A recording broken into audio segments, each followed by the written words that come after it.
When we started this channel, some of our first videos were about the clone commanders of the Grand Army of the Republic, from the well-known ones to the more obscure ones. We've done many videos about different commanders in the past, and today we'll be making yet another one. This time taking a second look at a few obscure and less appreciated clones from canon and legends alike. Today, we'll be discussing 3 clones who all played noteworthy roles in the Great Jedi Purge, but whose reactions to their role couldn't have been more different.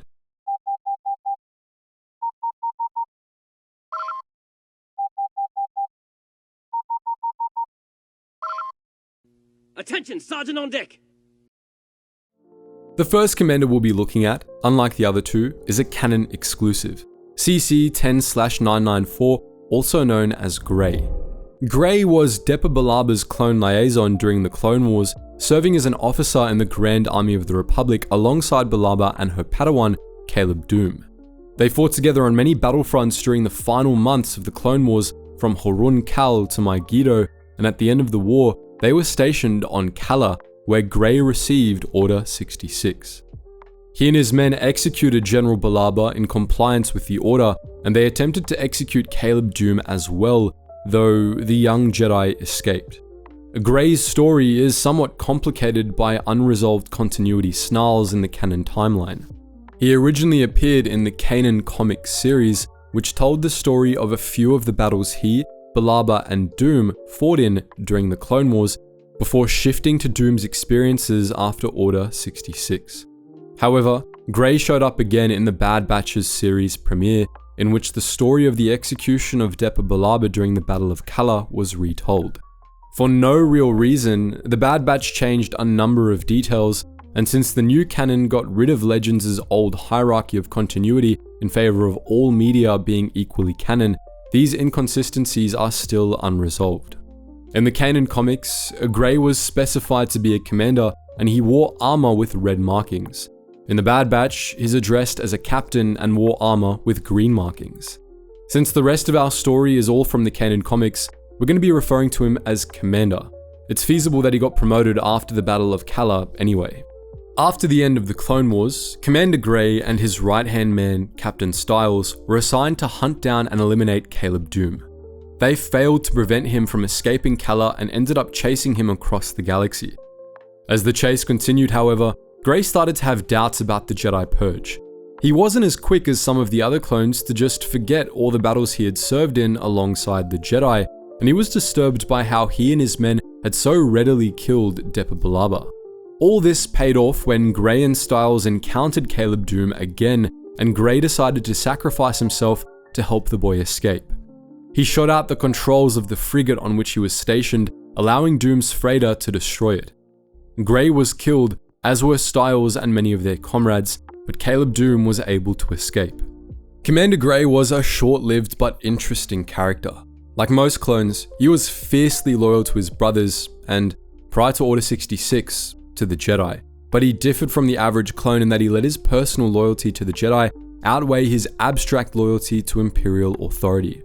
While the clones may have been forced to comply with Order 66 by the brain chips implanted by the Kaminoans, most would have carried out the order anyway, and most continued to remain loyal to the Empire and keep hunting the Jedi after the initial execution of the Order.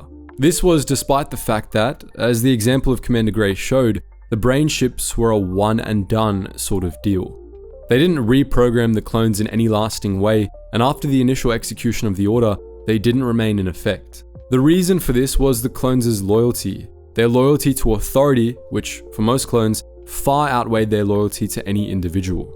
The clones continued hunting the Jedi because their superiors said the Jedi were traitors, and they believed this uncritically.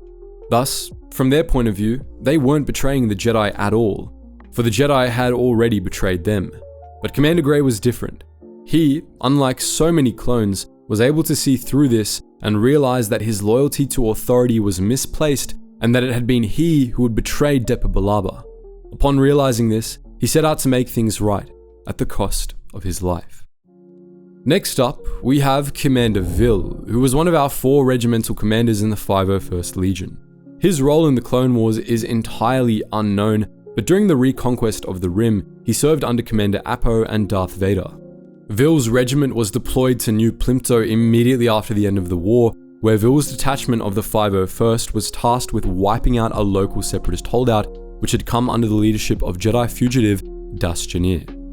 Vill and his men made steady progress against the separatists until the Battle of Half Axe Pass, where the remaining rebels were crushed. On orders from the Emperor himself, Vill had the survivors executed in cold blood and their families shipped off to a slave market on Orvax 4, after which he linked up with Vader and Apo. Vill spent the next 3 months fighting separatist holdouts and Jedi survivors alongside the rest of the 501st, serving Lord Vader until the conquest of Bandomir. On Bandomir, Vill and his men successfully crushed a local miners' insurrection, after which he personally delivered a casualty report to Lord Vader. During this briefing, Vader took the opportunity to ask Commander Vill if the Emperor had programmed the clones with a contingency order to execute him if the Emperor willed it. Vill hesitated to answer the question, but still told Vader everything he needed to know. The Sith Lord then proceeded to chuck Vill off a cliff with the Force to make sure the Emperor didn't know that he'd asked. Commander Vill was an example of a more typical clone commander than what we often see in Clone Wars era media. He was unquestioningly loyal to his superiors and to the Emperor in particular, and he never hesitated to carry out his orders. Vill was entirely unconcerned with ethics or morality, and he had no qualms with executing prisoners or selling the families of enemy combatants into slavery. He only cared for the fight. What mattered to him was that he and his men were able to continue working as soldiers rather than glorified policemen, as he put it, and he didn't have the slightest sympathy for anyone the Emperor designated as an enemy. Our last commander is Marshal Commander CC-8826, also known as Neyo, the commander of the 91st Reconnaissance Corps. Neyo was one of 100 elite clone officers that were part of the first class of ARC Trooper Alpha 17's specialized commander training program, in which Alpha passed on elements of ARC Trooper training to Neyo and the others and instilled a sense of individuality in them. After graduating from this program, Neyo became one of the top commanders in the GAR, and after the death of Commander Pons in 21 BBY, he became the commander of the 91st Reconnaissance Corps. Neyo served alongside Mace Windu and Stas Ali throughout the Clone Wars, most notably during the brutal siege of Seleucumai. Neyo was a cold and laconic person, almost morbid in his personality. Even for someone bred purely to kill, Neyo was considered unfeeling and immoral by his fellow clones, and he could sometimes get unnecessarily brutal. His only known friendship was with Commander Bakara, with whom Neyo developed tactics for the use of bark speeder cavalry. Neyo himself was highly skilled at riding speeder bikes, and he customized his helmet to be more aerodynamic for use in speeder combat. Neyo was highly effective and respected by his superiors, but he had no personal loyalty to them at all, or to anyone else, as far as we can tell. As a result, when Neyo was ordered to execute Order 66 at the end of the Clone Wars, he didn't hesitate for a second. Even if he lacked an inhibitor chip, there's nothing to suggest he would have done anything different. He and another clone gunned down Stas Ali from their speeder bikes and then resumed their patrol as if nothing had happened.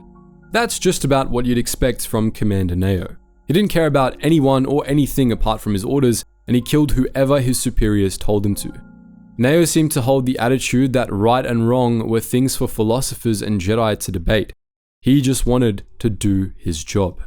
So, that's our look at Commanders Grey, Vill, and Neyo.